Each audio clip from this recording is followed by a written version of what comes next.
Makosso, viens à Bamako. Je suis à Bamako ici. Moi, je ne viens pas à Abidjan. Hein, parce que je sais que si je vais à Abidjan, Ouattara va me tuer. Comme toi, tu es courageux. Tu dis que toi, tu aimes le Mali maintenant. Viens.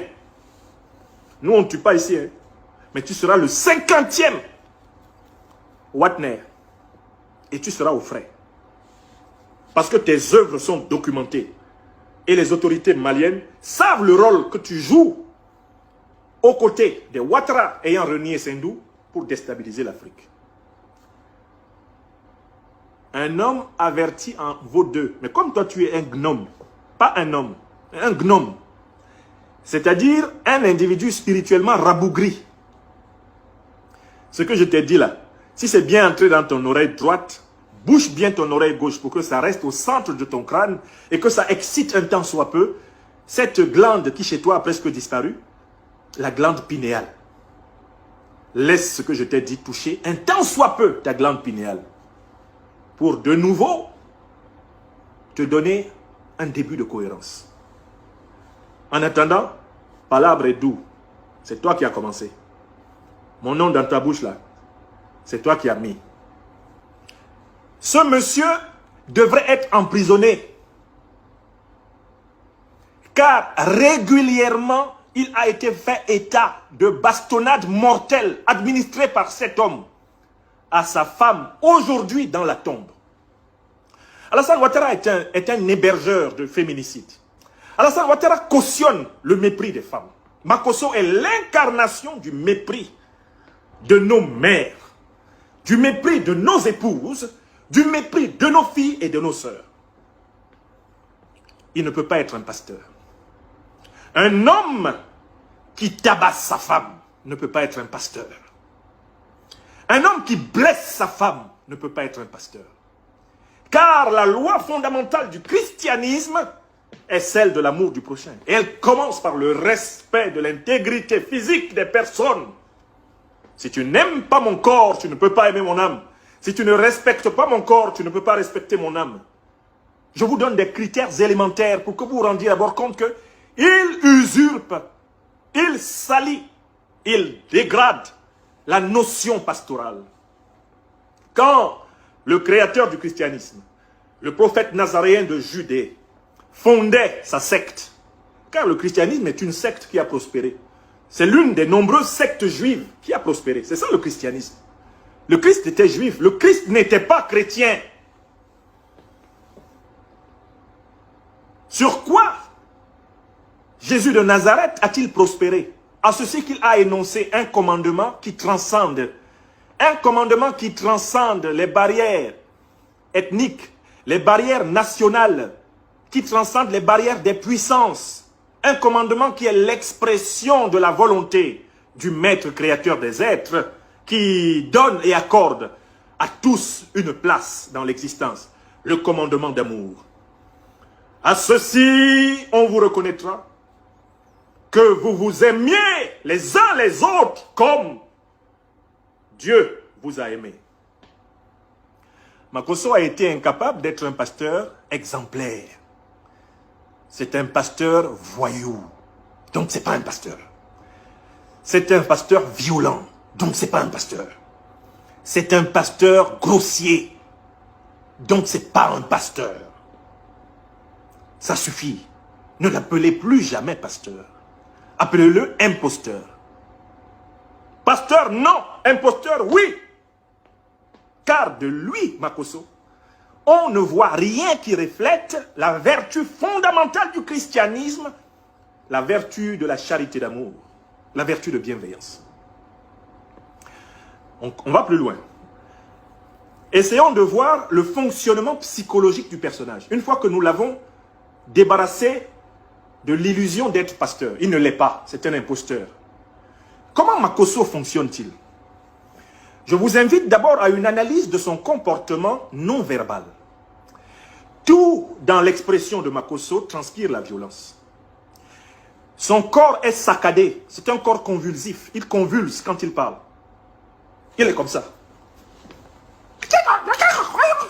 C'est comme ça qu'il est quand il parle. Pourquoi Makosso a-t-il un corps saccadé? Pourquoi a-t-il un corps y maîtriser? Pourquoi est-ce qu'il ne tient pas en place? Parce que Makosso est dirigé par ses pulsions. Il est dirigé par le bas. C'est par cette agitation convulsive de son corps que j'ai repéré la gravité de son traumatisme névrotique et psychotique. Et voilà pourquoi je ne lui ai jamais répondu. En fait, ce n'est pas à lui que je réponds. Je veux délivrer ceux qui se laissent charmer par ce personnage. Je n'ai jamais écouté une émission entière de ce monsieur. Je ne l'ai jamais écouté pendant une durée de plus d'1 minute. 1 minute me suffit pour savoir que j'ai affaire à un psychopathe et qu'il n'y a rien à espérer.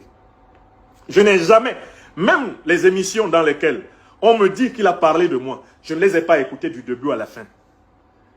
Tout ce que Makosso peut dire, il me suffit d'ouvrir sa vidéo. Même à n'importe quelle minute, même à la 50e minute, ça suffit. Je l'écoute 2 minutes. Et le diagnostic est toujours vrai. Makosso n'est pas maître de son corps. Parce qu'il est dirigé par le bas. Il est dirigé par ses gonades. C'est un individu spermatique. Makosso n'est pas maître de son corps puisqu'il a vendu son âme à l'argent. L'argent qui est le symbole de la possession de la matière. Makosso a vendu son âme à la possession des choses. Donc lui-même est un individu chose. Un individu chosifié. C'est un individu objectal. C'est un objet ambulant, Makosso. Son Dieu, c'est le billet de banque. Son Dieu, c'est l'apparence. Son Dieu, c'est la grâce des puissants de l'heure. Il vit de tout ce qu'il peut capter par, eh bien, sa veulerie, sa grossièreté, sa méchanceté. Avec sa veulerie, sa grossièreté et sa méchanceté, Makosso a constitué un fonds de commerce qui est financé par les arrogants usurpateurs de la Côte d'Ivoire. Et voilà l'un des individus qui croit pouvoir briller devant l'opinion en montrant souvent qu'il possède beaucoup d'argent. Vous trouverez des tas de vidéos de l'individu avec des billets de banque en train de faroter. Un pasteur qui farote. Est-ce que c'est un pasteur? C'est un adorateur du veau d'or. C'est un individu qui est vendu à la matière. Makosso n'a pas d'âme. L'âme de Makosso a été vendue pour le plat de lentilles des billets de banque. Il s'ensuit que l'individu, pour exister, a besoin en permanence d'aller plus loin dans la grossièreté. Pour exister, il a besoin en permanence de dire quelque chose de plus pervers, quelque chose de plus grave, quelque chose de plus bas, de plus vilain que tout ce qui a déjà été dit. Parce que Alassane Dramane Ouattara a une échelle de valeur qui est l'inverse de l'échelle des valeurs normales. La promotion dans le système Ouattara se fait à proportion des méchancetés exécutées pour le compte des Ouattara. Je recommence. Le mode de promotion dans le système Ouattara est à l'inverse du mode de promotion dans un système vertueux. Ouattara te promotionne dans son système si tu commets les vices les plus élevés pour lui. Et Makosso, qui a compris que c'est comme ça que ça fonctionne en Ouattari, a décidé d'investir sa vie dans le développement du vice, la promotion du vice. En fait, c'est le seul ministère non officiel d'Alassane Ouattara qui est détenu par cet individu de Makosso. Ministère de la promotion du vice. C'est Makosso. Makosso est ministre de Ouattara. Mais il est ministre des ténèbres. Il est ministre caché. Il est le ministre du démon. Il est le ministre du service de tout ce qui est bas. Il travaille sur tout ce qui est testiculaire. Il travaille sur tout ce qui est vaginal. Il travaille sur tout ce qui est portaportique. Il travaille sur tout ce qui est anal. Il travaille sur tout ce qui est apparence, flatterie, quantité de biais. C'est un individu farotant. Tout est farotant en lui. Il farote du plus petit cheveu de sa calvitie évoluée au plus dernier bout de son orteil au pied. Voilà l'individu. Il s'ensuit que Makosso ne peut être restauré qu'au prix d'un double exorcisme. d'abord un traitement psychologique pour lui réapprendre les normes élémentaires de la vie sociétale. Et pour cela, ce sont nos collègues, les psychosociologues, les psychopathologues, les psychiatres, les cliniciens qui doivent s'emparer de cet homme. Si un changement politique avait lieu en Côte d'Ivoire, Makosso, auteur de féminicide, de coups et blessures récurrents contre une femme qui en est décédée, Makosso serait arrêté. Dans une Côte d'Ivoire normale, Makosso, Kakabe, il serait menotté et en prison. C'est la première chose. La Côte d'Ivoire change, Makosso, tu vas en prison. Pour tous les coups que tu as portés à la femme qui est descendue en terre. Et tu as été couvert par Ouattara. Parce que tu es un mercenaire de Wagner. Rien que pour ça, Makosso. Dès que Ouattara n'est plus au pouvoir, toi-même va à la Maka. Cherche ta direction pour aller à la Maka. Parce que tu es un féminicide. Plusieurs fois, tu as été pris dans des faits de brutalité sur ta femme. Et ta femme est une citoyenne. Quand la Côte d'Ivoire changera, Makosso, on te cherchera pour venger cette femme et te punir. Premier motif. Deuxième motif, Makosso est responsable du dévoiement psychologique de la jeunesse ivoirienne. Makosso est l'un des responsables de l'effondrement des valeurs civilisationnelles dans l'opinion de la jeunesse ivoirienne. Il faudra qu'il justifie de l'origine de ses revenus frauduleux. Il faudra qu'il dise d'où vient l'argent qu'il farote, quel travail il fait. Là en Côte d'Ivoire, pour faroter, avec des millions, des dizaines de millions devant les caméras. Deuxième raison, Makosso doit être arrêté pour financement illicite, pour en réalité escroquerie. Et quand je lis un peu son histoire, je me rends compte que même dans l'histoire de l'église ivoirienne, l'homme a défrayé la chronique dès le départ par des actes d'escroquerie. Il est cité dans de nombreuses histoires d'escroquerie, comme notamment l'escroquerie de pèlerins chrétiens. Et il a été protégé de la prison, une fois de plus, par ses relations avec ce pouvoir corrompu de Ouattara. N'est-ce pas? C'est ça, Makosso. Pour cette deuxième raison, Makosso, dès que la Côte d'Ivoire change, toi-même va vers la Maka. Il faut qu'on te trouve vers la Maka, quand la Côte d'Ivoire va changer. Toi-même, tu viens, tu te constitues, tu entres. Parce que si c'est la population qui te prend, on ne peut pas garantir ta sécurité. Wallahi billahi talahi, Makosso. Si c'est la population qui te prend, quand Ouattara ne sera plus président, quand Ouattara sera tombé, c'est pas bon. Mon conseil, dès que tu sais que Ouattara n'est plus président, Ouattara n'a plus la main sur la Côte d'Ivoire, cours à la Maka, constitue-toi prisonnier. Confie-toi au chef de prison. Tu dis non, j'ai commis des fautes, des crimes. Il faut arrêter-moi, pardon. Trouvez la cellule la plus fermée, mettez-moi dedans. C'est un conseil. Troisième raison. Makosso veut entrer dans la bataille géopolitique. Makosso veut se présenter devant l'opinion malienne, devant les autorités maliennes, comme un nouvel ami, comme une nouvelle roue de secours. Bon, je ne doute pas du fait que les autorités maliennes aient tous les moyens de savoir qui est Makosso. Et si Makosso vient ici, il sera le 50e mercenaire de Wagner. Il va rejoindre ses camarades au frais. Ça, c'est le premier point. Ça, il n'y a même pas de débat dessus. Si, comme on dit à Abidjan et les garçons, mais les lignes sont ouvertes, non? Les lignes fonctionnent toujours. À l'aéroport d'Abidjan, là, et de Bamako, les avions qui viennent de Côte d'Ivoire sont toujours libres de venir. Même Air Ivoire peut desservir Bamako. Makosso, il faut monter. Il faut monter dans le prochain avion, venir à Bamako. Parce que ton dossier t'attend ici. Ce que je suis en train de dire sera documenté et mis à la disposition des autorités maliennes pour t'attendre dès l'aéroport. Parce que des amis de circonstance, le Mali n'en a pas besoin. L'Afrique n'en a pas besoin, Makosso. Les amis des jours heureux, on n'en a rien à foutre à Bamako. Et dans toute l'Afrique des libertés, on ne veut pas des amitiés de circonstance. Donc, déjà, les autorités maliennes savent que Makosso est un agent de la dictature de Ouattara qui participe à la déstabilisation du Mali. Donc, Makosso, si les garçons, voilà l'aéroport. Viens. Deuxième message à Makosso. J'ai connu autrefois, parce que le nom Makosso, voilà comment les gens gâtent le nom des gens. Il y a des Makosso qui sont sans doute de très bonnes personnes. Je suis désolé, mais je suis obligé de me souvenir de quelque chose qui m'a marqué et qui m'a toujours intrigué. Pour conclure ce propos.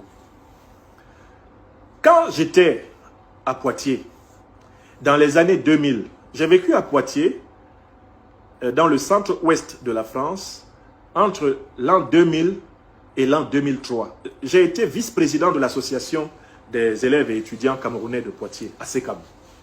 J'ai été président d'une association, l'association des associations africaines de la ville de Poitiers, qui s'appelait le CAP, Comité d'action panafricaine. Ceci m'a permis de connaître la plupart des Africains de ma génération qui vivaient dans cette ville de Poitiers et aux alentours, dans le Poitou-Charentes. Je me souviens que l'un des drames qui m'a marqué dans cette communauté africaine, l'un des drames qui m'a le plus marqué, c'est le décès par suicide d'un jeune que nous appelions affectueusement G. Coco.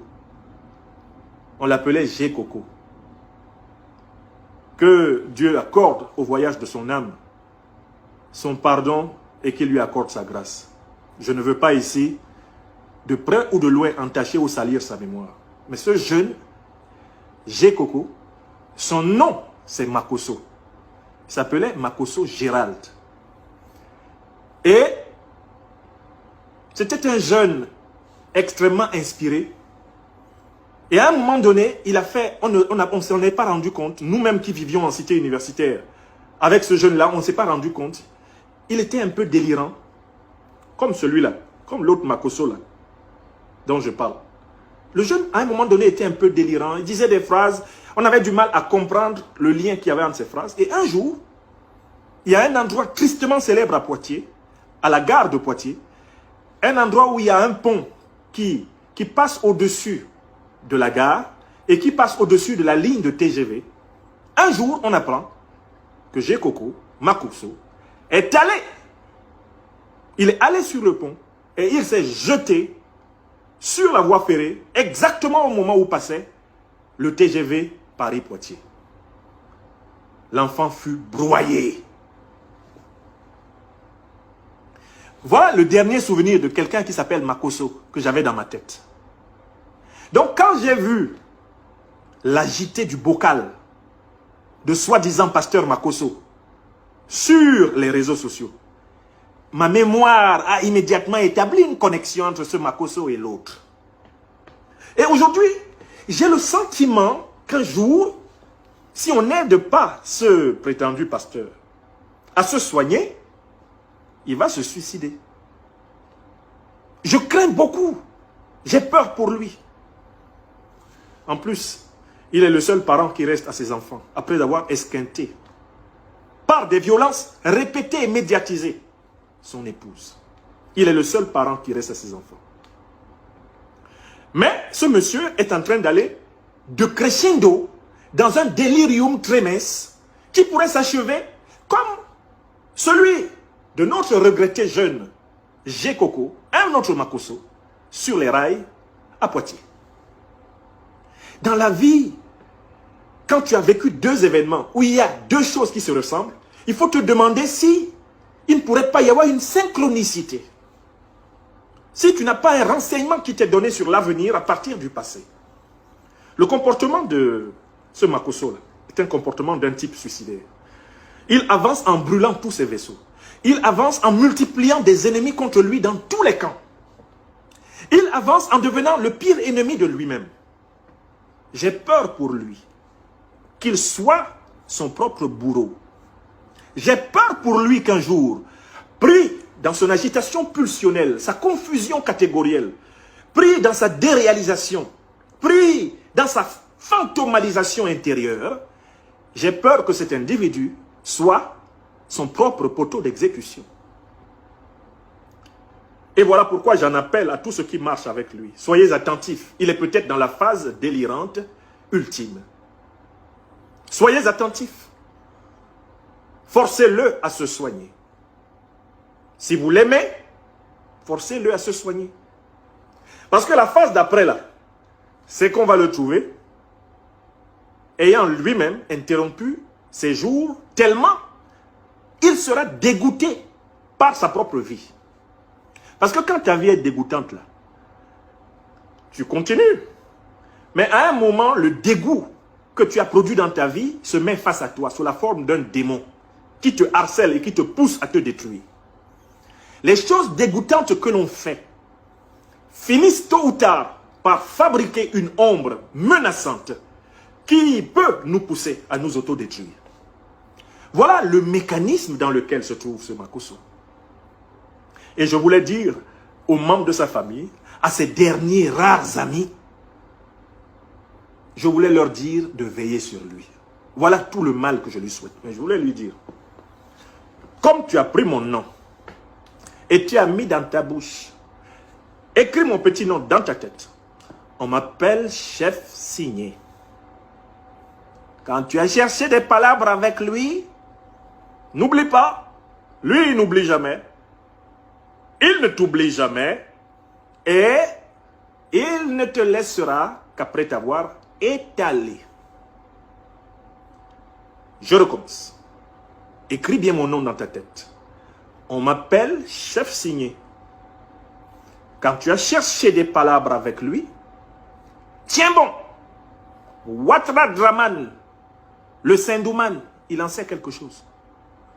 Tiens bon, mon petit.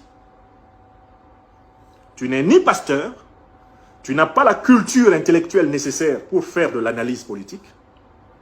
Tu n'es utile à rien ni à personne. Tu es surtout et essentiellement un psychopathe qui mérite d'être soigné par les techniques cliniques et qui mérite d'être exorcisé pour être reconduit vers le Dieu d'amour auquel il a tourné le dos. Makosso, tu as tourné le dos au Dieu d'amour. Tu adores le Dieu de la matière. Tu adores le veau d'or. Tu adores l'anti-lumière. Tu adores le maître pervers des enfers. La vie nous est accordée pour découvrir la lumière de Dieu. La vie nous est accordée pour découvrir l'amour et pour le partager. Pour le temps qui te reste, Makosso, retourne-toi. Calme-toi. Demande pardon. Non pas au monde, mais demande pardon à ton Créateur, à notre Créateur. Et renonce aux œuvres grotesques, grossières, démoniaques dans lesquelles tu t'es investi. Renonce-y avant d'avoir définitivement perdu ton âme. Car la force de l'amour, qui est au fondement de la secte du naziréen qu'on appelle le christianisme, est une force universelle, capable de sauver toute âme, qui y adhère sincèrement. Toute âme qui obéit sincèrement à la mat, à la vérité justice, une telle âme peut être admise par la voie de la repentance, par la voie de la révolution spirituelle et morale personnelle dans les futures universités de la vie. Voilà le conseil que je voulais donner à ce monsieur en lui disant, pour la lutte politique, c'est notre travail. Makosso, viens à Bamako. Je suis à Bamako ici. Moi, je ne viens pas à Abidjan. Hein, parce que je sais que si je vais à Abidjan, Ouattara va me tuer. Comme toi, tu es courageux, tu dis que toi, tu aimes le Mali maintenant. Viens. Nous, on ne tue pas ici. Hein, mais tu seras le 50e Watner. Et tu seras au frais. Parce que tes œuvres sont documentées. Et les autorités maliennes savent le rôle que tu joues aux côtés des Ouattara ayant renié Sendou pour déstabiliser l'Afrique. Un homme averti en vaut deux. Mais comme toi tu es un gnome, pas un homme, un gnome, c'est-à-dire un individu spirituellement rabougri. Ce que je t'ai dit là, si c'est bien entré dans ton oreille droite, bouche bien ton oreille gauche pour que ça reste au centre de ton crâne et que ça excite un tant soit peu Cette glande qui chez toi a presque disparu, la glande pinéale. Laisse ce que je t'ai dit toucher un tant soit peu ta glande pinéale pour de nouveau te donner un début de cohérence. En attendant, Palabre est doux. C'est toi qui as commencé. Mon nom dans ta bouche là, c'est toi qui as mis. Comme dit Alassane Ouattara, faites-moi confiance. Non, non, non, non, non. On va s'occuper de toi, mon petit. Hein? Faites-moi confiance. C'est pas Ado qui dit ça. Vous pensiez que c'est vous qui alliez mélanger toute l'Afrique de l'Ouest. Vous alliez déstabiliser le Mali cadeau, hein, pédaler le Burkina. Hein? Ouattara dit, il avait dit qu'il voulait être empereur. On a compris, c'est pour ça qu'il a infiltré des mercenaires partout. Parce qu'il veut implanter des régimes qui sont soumis à sa personne. Puisque son rêve, I think I would have been an emperor. An emperor. Tu ne seras pas empereur, Ouattara. Tu ne seras pas empereur. Tu descendras du pouvoir avant de l'avoir été. Et sans jamais l'avoir été, Ouattara. Car tu es un ennemi du peuple de Côte d'Ivoire, un ennemi du peuple malien, et tu es un ennemi de l'Afrique. C'est cela qui est ça. Et ce ne sont pas les recommandations, les missions données à Makosso qui y changeront quelque chose. Nous le tenons, le petit. Le petit excité du bocal. L'énergumène psychopathe. Nous le tenons. Et nous avons mis à la disposition de l'opinion la compréhension scientifique du fonctionnement de ce scélérat. Puisse l'opinion en tirer tout le bénéfice. Mes chers amis, je vais m'arrêter là. Il est 15 h. Il est 15 h pratiquement, oui, à Bamako, au Mali. Une journée très arrosée. La terre du Mali reçoit la grâce de l'eau du ciel. Et n'oubliez pas nos